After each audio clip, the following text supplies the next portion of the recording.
Albina asks, we're launching many wellbeing and talent initiatives, but we have slow uptake and there seems to be a lack of interest. How do you generate enthusiasm and interest from your workforce? There's more to it. I should mention my company is severely impacted by COVID, so I believe this is also influencing people's minds and hearts. Now we know Albina works in the tourism and hospitality industry. I believe it's like accommodation. She's a HR manager for an accommodation company in the UK, I believe. So let's hear your thoughts on that. Yeah, I was actually thinking she was in Spain. So, Albina, if you're watching this, we're trying to figure out are you in UK or Spain. Either way, hola, hola. So it's a challenge. We really understand that. There's some really interesting approaches that you can do in order to get momentum. So I just want to talk through this model. And actually this model is actually based on Wilder's research, where they were looking at factors of collaboration. What Wilder had actually done was they looked at 414 independent survey results. They filtered that down to 40 key consistent results. And then with that, they identified 24 factors. So I'm not going to go through the 24 factors, but what Wilder identified is that the first thing that you need to do is to have a compelling context. Yeah, so people need to know like what the change is. The second thing that people need to do is, as leaders, is you need to have the right people on the team in order to get the momentum happening. And that's the third thing, is having support and momentum.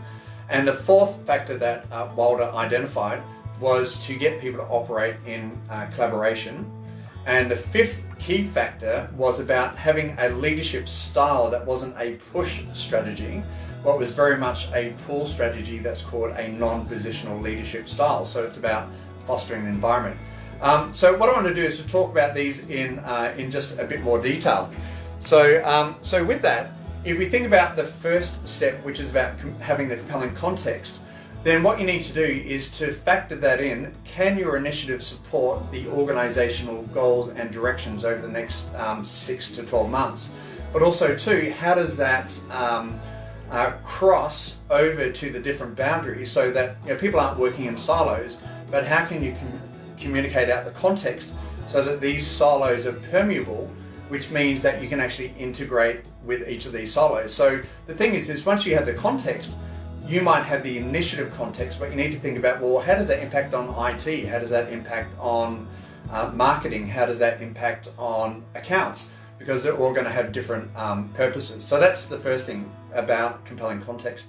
The second thing is about having the right players. And the key thing with that, Albina, is about casting the net wider. So you might find with your immediate project group, you might have areas of expertise. But is there a chance that you can cast the net wider where you might have people on board that are maybe the cheerleaders, or those people who are maybe the subject matter experts? So if you can get people who are engaged already with what the initiative is, then it's what I call the snowball effect, but you can actually start to get momentum all the way through with enthusiasm with those. And the other thing that comes out of having the right players supporting the initiative is you might find that you need to be able to close the gaps. So Gary Hamill has done a lot of work in this. So the gaps really come down to what are the expectations gaps? Because I, as the project leader, or Albina, you as the project leader, you might have a set of expectations, but they might actually be different to the people that you want to get on board with from IT or from marketing. So we need to think about those gaps. We need to also think about maybe cultural variations of either geographical cultures, or like IT always has a different culture to sales and marketing. So we need to think about how we can close those gaps. And then that ties back into the compelling context. That is, how do I put the communication in the context that is relevant to maybe those people from IT that I want to come along versus those people from marketing? So if we can communicate in that context by having the right people, sort of driving this project, then it will start to build momentum. So this ties into the third key point around this model, which is about support and momentum. And there's a guy called Milk. Flow Guy. No, not that guy. Sorry. The book is The Tipping Point, and it's Malcolm Gladwell. Gladwell, I think it is. Let's Google it. You keep talking. Okay, so it came out in about 2001. So the interesting thing from the book, The Tipping Point, it was actually identified that what makes things tip, which is, and not forgetting we're talking about support and Gladwell. Malcolm Gladwell with the book The Tipping Point. Essentially what makes things tip is it's all around the messaging. So what makes a message sticky is it needs to be practical and it needs to be personable. So if people can see the practicality of why you want them to get involved, and if people can actually see the personal reason of what's in it for them, there's a high chance that support and momentum will be there. Look, I could talk about Lencioni's model with trust, but it does all start with trust. But it's all about having a simple message that can then be repeated. So what he found, what was his name? Malcolm Gladwell found in The Tipping Point was that the key factors of not only having the message, but having the right people, he said that you need to find people who are connectors. So they're people who can already connect with other people across the organization. The second thing he said is you need to look for people who are mavens. And mavens are people who are subject matter experts in those areas. So Albina, if your initiative is about health and lifestyle and balance and those types of things, if you can get mavens in the workplace that naturally exhibit these things, then that's a credibility piece. And the other thing that you're looking for is people who are able, what he calls salespeople, and that is people who will naturally go out there and communicate the success of the initial programs for those. But it all comes down to the messaging, and it's about having a message that is easily identifiable and also memorable as well. So I'm going to test you, lads. Yeah.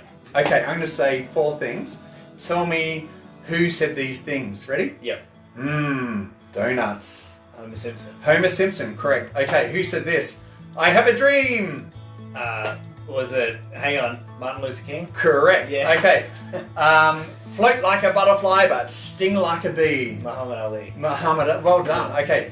Be water, my friend. Bruce Lee said that. Bruce Lee. Okay, so what we're going to think of, here's like 4 statements across demographics, across decades. Why is it that those statements are actually remembered?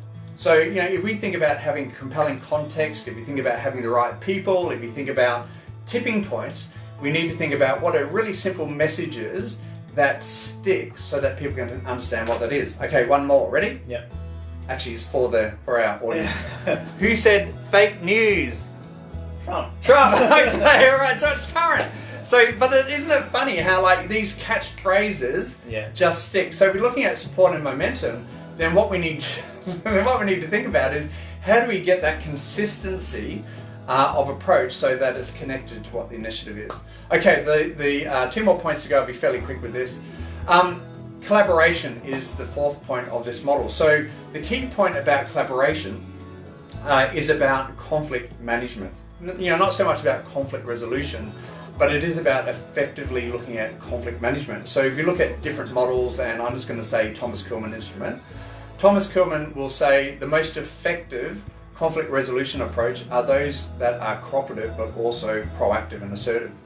So what this means is that if we're working with teams to get them involved with initiatives, then what we need to look at is how can we be collaborative, but also too maybe there's compromise in all of that, because the key message, and this came from some work around around collaboration, and sorry I've forgotten the person's name. We'll put it in the message notes below. Shall we do that? Show notes. Yeah. Show notes, yeah. So essentially, what's the name? Hoffer? Is it Hoffer? Anyhow, we'll send it. She identifies that in order for teams to work highly effectively, then they need to have shared goals, shared knowledge, but also shared respect. So if you don't have shared goals, shared knowledge, and shared respect, then there's no way that collaboration is going to happen. And then so what happens is that if you're trying to get projects out across the business, then we also need to think about the frequency of communication, the style of the communications. We need to think about the relationships that are built. So that's why what sits in the center of this model is non-positional leadership, because the role of the leader is not to push the project out to people, but the role of any initiative leader is to use draw strategies to engage people in the workplace by having a compelling context, by communicating by having the right people on the team, getting momentum happening with good messaging, but also too, if we can work in collaboration with people to maybe see the value of the initiative for them as a leader, our job is primarily to set the goals, bring people together, create enthusiasm, foster cooperation, but also seek creative ways to resolve conflicts.